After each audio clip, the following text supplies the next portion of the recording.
federal judge has just cleared the way for California to enforce its net neutrality law, potentially setting the stage for other states nationwide to follow suit and adopt tough new protections of their own.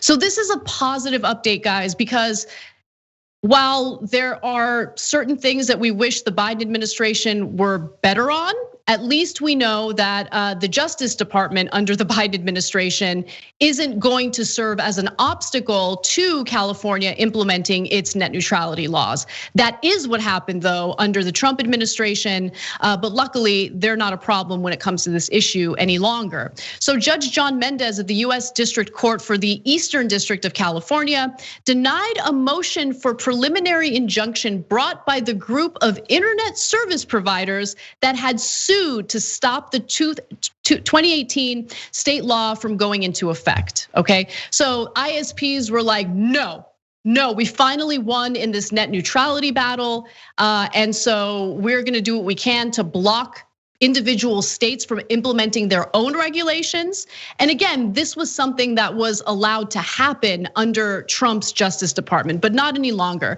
California enacted its open internet law known as SB 822 in September of 2018, months after Trump eliminated the national net neutrality protections. It wasn't Trump specifically, but it was a Trump appointed FCC chair, Ajit Pai, who decided to scrap the net neutrality regulations. And the DOJ under Biden has dropped the DOJ's lawsuit against California this month, which again paves the way for them to implement this new law. And so here's what the judge said to the lawyers representing the ISPs. Let's say SB 822 is enjoined. And thanks to the recent repeal of federal net neutrality rules, there is no power by the FCC to regulate your clients. Why shouldn't a court be concerned if there's no regulation over ISPs? And real quick, just so you guys know what SB 822 is or what the language of this regulation is, it's a protection against internet service providers blocking and throttling traffic while going even further than the FCC ever did by attacking a practice known as zero rating, whereby a telecom data provider doesn't count the consumption of its owned content against an individual subscriber's data plan.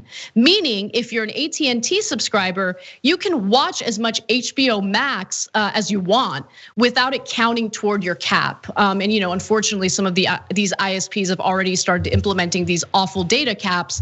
And so under this regulation in California, if the content is owned by the internet service provider, then you watching that content and using data to watch that content shouldn't count toward your data cap.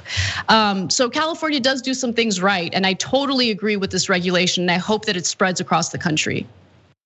I agree, it's good news.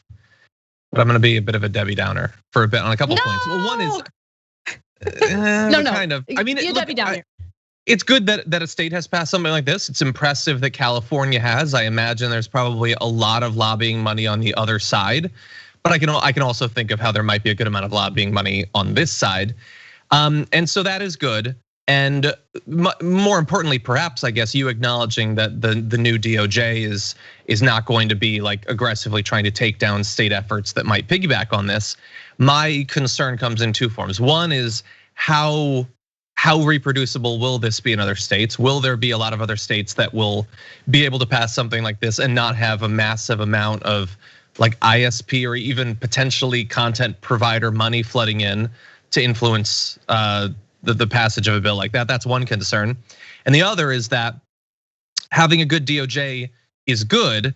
Having the right law would be much better. And while the DOJ isn't going to be an impediment to the state laws, the continued existence of the filibuster is very much going to be an impediment to passing good legislation. So I feel like we should have some big like whiteboard of all of the things that Joe Manchin and Kristen Sinema are currently denying us, and nationwide net neutrality is likely one of those things. No, maybe it's something that you can get enough Republicans to cross over on, but I don't necessarily have a ton of faith in that.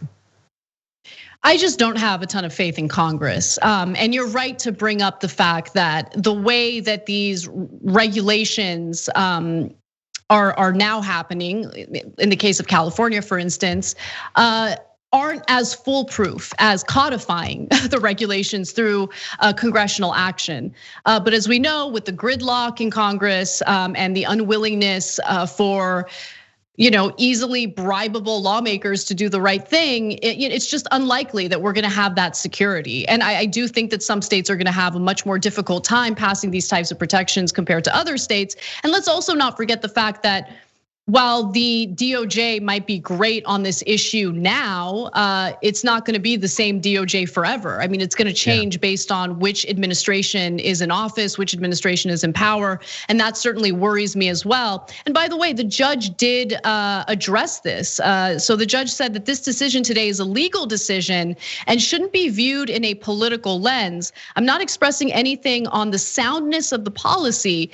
That might be better resolved by Congress than by federal courts.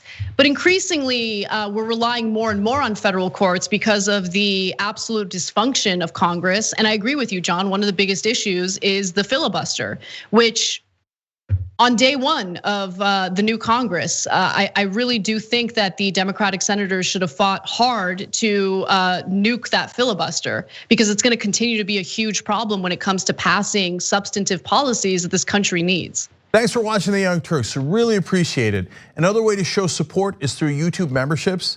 You'll get to interact with us more. There's live chat emojis, badges. You've got emojis of me, Anna, John, JR. So those are super fun. But you also get playback of our exclusive member-only shows and specials right after they air. So all of that, all you gotta do is click that join button right underneath the video. Thank you.